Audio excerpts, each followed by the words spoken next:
Evet, part 2. Hoş geldiniz tekrardan. Biz hızımızı alamadık. 2 sene oldu burada yaşadık. Dolayısıyla anlatacak çok fazla şey vardı. Çok biriktirdik. Madem öyle hava da güzel, biz de böyle keyif almaya başladık. Dolayısıyla devam edelim dedik konuları sizinle paylaşmaya. O zaman ikinci bölüme başlayalım. Bir başka konu da aslında ev bulma süreci. Şimdi o kısım dediğim gibi birçok gelen kişinin zaten şikayet ettiği ve zorlandığı bir kısım. Çünkü şirket size 1,5-2 aya kadar geçici bir yer ayarlayabiliyor. Sonrasında kalıcı bir yer bulmanızı bekliyorlar. Bu süreçte de şöyle oldu aslında. Biz dediğim gibi ilk evi aracı bir kurumun yardımıyla biraz da bulmuş olduk ama ikinci evi kendimiz bulmamız gerekti. Bunun içinde belli siteler var aslında. Bu siteler içerisinden başvuru yapıp ilanlara bakıp ev sahiplerine mesaj göndererek görüşme ayarlayıp ev bulabiliyorsunuz. Bu sitelerin de bazılarını en azından sizinle video içerisinde paylaşırız. Onu da şuraya koyayım. Onu da oraya koyalım. Sonra bu süreçte şöyle birkaç tüyo verebiliriz. Çünkü biz de zorlanmıştık ve bayağı bir eve mesaj gönderdik ama hem ev stoğu çok fazla olmadığı için evi kiralamak isteyen kişi çok fazla ama ev sahipleri o yüzden önüne 10 tane başvuru koyup arasından kim beğeniyorsa onu seçme lüksüne sahipler. Başvuru sırasında birinci söyleyebileceğim şey biz çift olarak, yani siz de eğer çift olarak gelecekseniz bana kalırsa bizim de gördüğümüz kadarıyla erkeklere verilen cevaba kıyasla kadınlara verilen cevap daha yüksek. Sanırım daha güvenli bir kiracı profili oluşturuyor belki kadınlar bu noktada. O yüzden eğer çift olarak başvuracaksanız sanırım kadın tarafından bir mesaj atılması kabul edilme ihtimalinizi arttırabilir. Çünkü biz aynı ilana mesaj göndermemize rağmen benim aldığım dönüşler seçkin oranla çok daha yüksekti. Ve bu bence daha işinizi kolaylaştırabilir. Birinci söyleyebileceğim şey aslında o. Daha Alman'a benzeyen başvursun lütfen. Yani ya da belki de evet öyle diyebiliriz. Yani daha yakın gördükleri için tip olarak belki onun etkisi vardır bilmiyorum. Birincisi evet. Aslında o. Bence o etkileyebilir. İkincisi bazı sitelerin, bu paylaşacağımız sitelerde de var. Normal kullanıcı şekli değil ama belli bir ücret vererek premium ya da işte bir şey plus şeklinde olan ücretli üyelikleri var. Ve aslında belli ev sahipleri de ilanlarını sadece bu üyeliklere açar şekilde de yapabiliyorlar ki şu an oturduğumuz evi de biz böyle bulduk aslında. İlk başta bir direndik normal hesapla başvurup acaba bulabilir miyiz diye ama sonra baktık ki bu şekilde olmayacak. Biz de bir üyelik satın alıp bu şekilde şu an oturduğumuz evi bulmuş olduk. Ev sahibi perspektifinden baktığınızda da o da bir şekilde aslında en uygun adayı arıyor. En güvenli seçimi yapmaya çalışıyor. Bakıyor işte hani karşıdaki insan bu üyeliğe para verdi mi? Dolayısıyla bu sizin ciddiyetinizi gösteriyor bir bakıma karşı tarafa. Onun dışında sizden gelirinize dair işte şeylerinizi istiyor. Evet. Payroll'larınızı istiyor. Bordrolarınızı istiyor. 3 aya geçmiş 3 aya dönük. Dolayısıyla bakıyor orada da hani bu adam kirayı zamanında ödeyebilir mi? Ya da bu işte aile kirayı zamanında ödeyebilir mi? Onun dışında da tabii dış görüntü biraz önemli oluyor. Dolayısıyla özenerek gidin. Almancanız varsa mutlaka kullanın. Büyük bir avantaj. Çünkü bazı ev sahipleri yaşlı oluyor ve yani İngilizce bilmiyorlar. Yani belki size vermek istese bile herhangi bir sorun olmasa bile adam ileride sen WhatsApp'tan yazacaksın ya da telefonla arayacaksın evde bir sorun olduğunda cevap veremeyecek. Dolayısıyla sürekli bir aracıya ihtiyacı olacak. O da bunu istemiyor. Tekten çözmek istiyor. Dolayısıyla Almanca tabii ki bir avantaj. Onun dışında da global firmalarla çalışıyor olmak. Onu söyleyecektim, evet. Ayrı bir avantaj ve hatta bahsettiğin kanalların bir tanesine de onu ekleyebiliriz belki. Mesela benim çalıştığım ve senin çalıştığın firmaların kendi sosyal portallarında ev ilanları oluyor.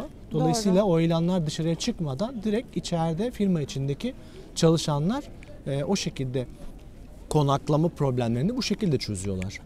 Bir de şunu söyleyebilirim ya, bence çok bariz bir şekilde global firmanın ötesinde Alman firmasına çalışıyor olmanın ayrıca bir şeyi var. Kendi bildikleri, tanıdıkları firmaların direkt bordrosunu gördüklerine de bence, ki ikimiz de Alman firması çalıştığımız için bence bu konuda daha rahat atlattık o süreci.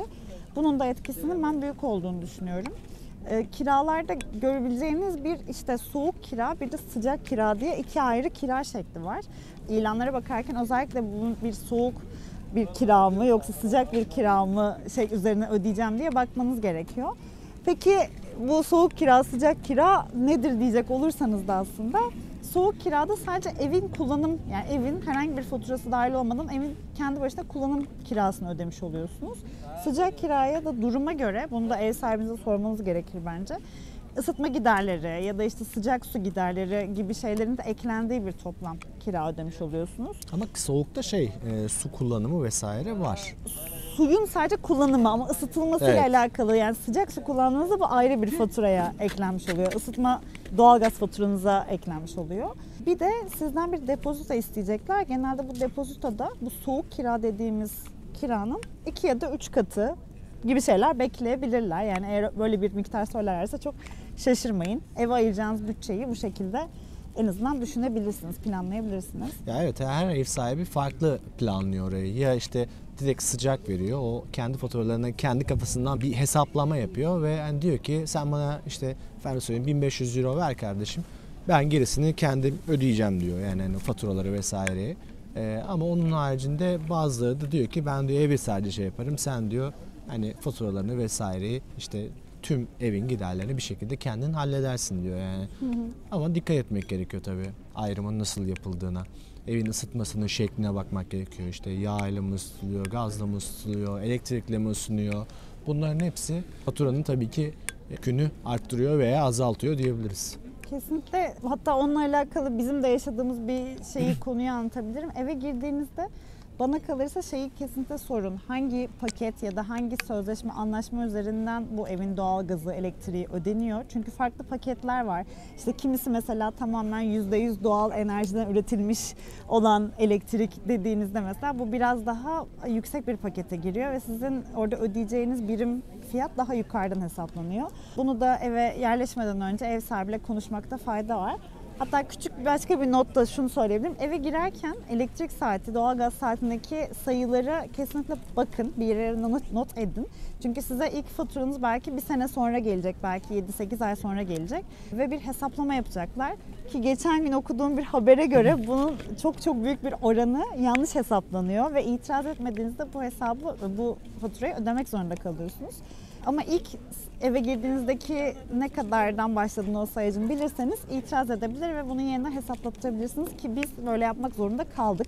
Çok uçuk kaçık bir fatura geldi ve itiraz ettiğimizde tekrar hesapladılar ve daha düşük miktara düştü. Evet. Bu da aklınızda bulunsun. Şimdi ev bulma konusundan biraz bahsettik ama tabii eşyasız bir evin nasıl doldurulacağından bahsetmedik. O zaten apayrı bir maceraydı bence bizim için.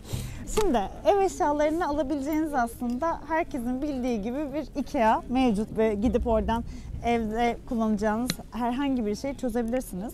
Ama Almanya'da bunun bence alternatifleri var. Bazı durumlarda IKEA daha bile pahalı kalabiliyor ve farklı markalardan belki daha uygun ve daha kaliteli şeyler bulabiliyorsunuz. Bunun için de bizim kullandığımız ya da gidip gezdiğimiz diyeyim toplamda belki 4-5 farklı marka vardı. Bunların da web sitelerini sizinle paylaşalım. Yani eğer eşya bakacaksınız ya da alacaksanız bu markalara göz atabilirsiniz. Hatta biz zaten büyük bir kısmını aslında IKEA haricinde buralardan aldık diyebilirim. İkinci seçenek olarak da eşyaların gelmesi biraz uzun sürdüğü için, ki uzundan kastım 3 ay, 4 ay sürebiliyor duruma göre, sizin o mağazanın stok durumuna göre ya da sizin istediğiniz ürüne göre. O süre içerisinde tabii evde bir şeyler kullanmanız gerekiyor. Daha hızlı bir çözüm gerekiyor. Bizim de ilk eve taşındığımızda sadece bir şişme yatağımız vardı. Diğer eşyalarımızın gelmesi 2-3 ay sürmüştü. O süre içerisinde de geçici bir çözüm bulmamız gerekti. Ve nereden çözdük bu eşyaları? Kleinanzeigen'den çözdük. Tabii biz ilk geldiğimizde 6 ay kaldık eşyalı bir yerde kaldık ama kimse bize söylemedi ki işte teslimat süreleri işte 8 hafta olur, 12 hafta olur, 14 hafta olur, hiç öyle bir şey söylenmedi. Dolayısıyla biz de yani Türkiye gibi gideriz bir şeye, Enza falan da var burada, çözeriz diye düşünüyorduk ama öyle olmadı. 8-12 haftalara denk geldi. Bir de Christmas araya bir girdi. Bizim için çok daha zor oldu. Dolayısıyla gerçekten orada hızlı bir çözüme ihtiyacımız vardı. Orada bildiğimiz bir site Kleinanzeigen. Gerek ikinci el olsun, hatta bazı insanlar hiç kullanmadan direkt koyuyorlar. Ya da direkt ticareti Kleinanzeigen üzerinden yürüten bazı firmalar da var. Oradan mesela biz bir masa aldık, işte 2 tane de sandalye aldık. Çünkü ilk geldiğimizde dediği gibi var ülkenin de bir tane şişme yatağımız vardı. Anca orada yatıyorduk, onun üzerinde aldık. işte yemek yemeye çalışıyorduk vesaire. Sonra da sanırım televizyon geldi. Televizyonumuz vardı ama bir masamız yoktu mesela ilk önce. Fakat sonra işte siparişini Kleinanzeigen'den verdik. Oradaki de zaten ikinci el bir IKEA'ydı ama makul bir ücretti. hızlıca çözümü olabildi. Daha sonrasında biz de sattık hatta bir başkasına. Hatta aldığımız fiyata sattık aslında. Hem o kadar süre kullandık hem de daha sonrasında herhangi bir değer kaybı olacak bir şey olmadığı için 2-3 ay sonrasında başka birini sattık. Orada tek fark şöyle, siz bir yerden sipariş verdiğinizde ürün size geliyor ama Kleinanzeigen yanına gittiğinizde bu ürün sizin o noktadan almanızı, işte evinden ya da garajından sizin taşımanızı istiyor. O yüzden hani seçeceğiniz ürün, eğer arabanız falan yoksa biraz zorlanabiliyorsunuz ki bizim de öyle bir durumumuz var. Biz çok zorlanmıştık. Metrolarla taşımıştık. Masa taşımışlığımız var. Belki onun da fotoğrafını paylaşırız, hatta anı olsun diye bunu bile çekmiştik. Çok ilginçti. Görenler, normalde yasakmış bu arada bunu yapmak. Yakalansak ceza da zaten insanlar garip bakıyordu da ne yapalım yani biz öyle. Ama arabamız olmadığı için böyle bir şey yapmak Türküz zorunda kardeşim, biz kalmıştık. yaparız. Böyle bir durum da oldu. O yüzden belki hani oradan bakarken buna dikkat etmeniz gerekebilir ama en hızlı ulaşabileceğiniz ürünleri direkt oradan geçici çözüm olarak bulabilirsiniz. Yok valla bir tane çok güzel ürünler de var yani ya zaten gerçekten. 6 ay bir kere ehliyetiniz geçerli, o konuya da değiniriz ama 6 ay ehliyet geçerli. Arkadaşlar bir araç kiralayın. Huzursuzluğa girmeyin. Biz zorlandık ama çok şeyimiz vardı yani daha buradaki evin 2 kira depozitini verdik. Bir yandan seyahatlerimiz oldu. İlk başta bir şeylere, her bir dokümantasyona bir para isteniyor vesaire derken maddi açıdan biraz yorucu bir süreçti ilk zamanlar. O dönem bir araç kiralayın, çok pahalı değil. Ya onun dışında yine şirketlerin de yine portallarında insanlar ikinci el eşyalarını da satıyorlar. Ama şunu söyleyebiliriz. Mesela benim şirketimin ve Aybüke'nin de şirketinin bir İnternet sitesi üzerinden çalışanlarına indirimleri oluyor. Mitarbeiterangebot diye bir site var.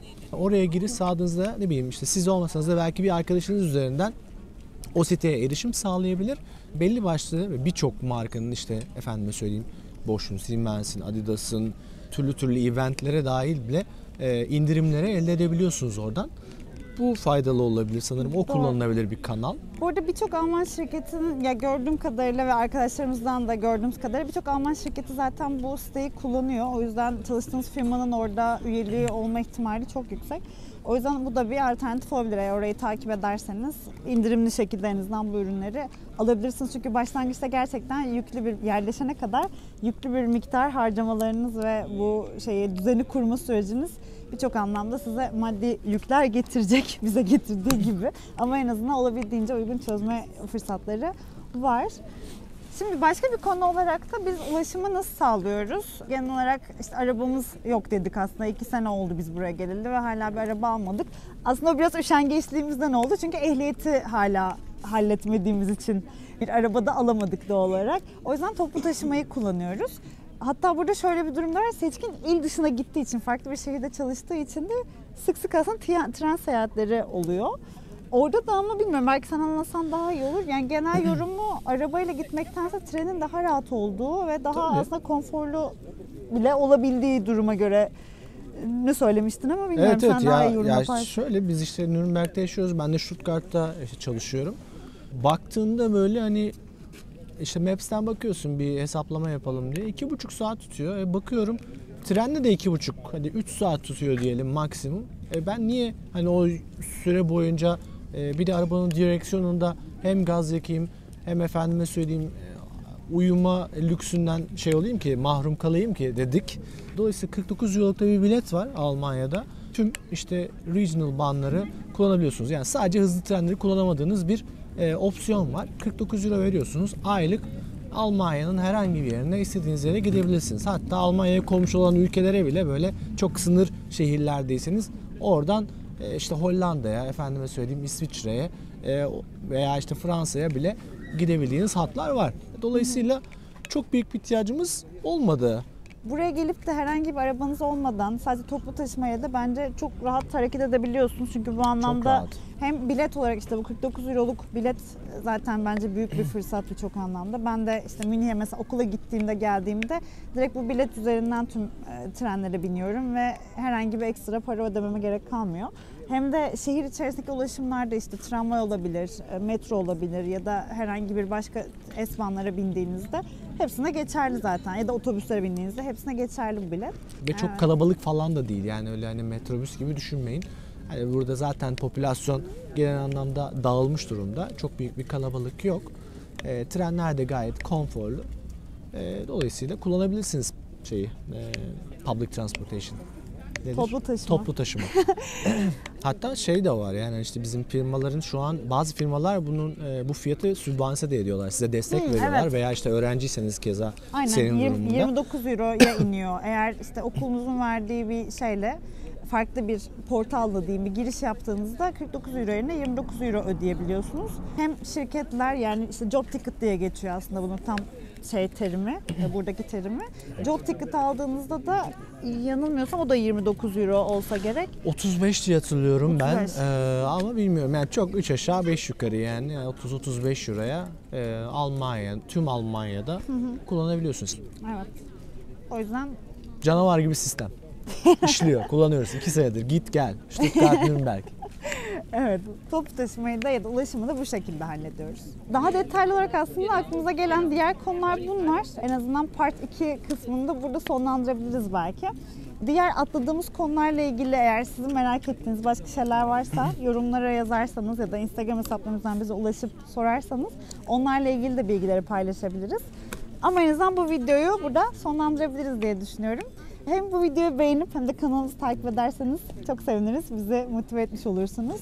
Sorular olursa da alta lütfen. Aynen, aşağıya bırakabilirsiniz. Hem oradan cevaplamaya çalışırız. Detaylı bir konuysa da onunla ilgili de bir video hazırlayabiliriz.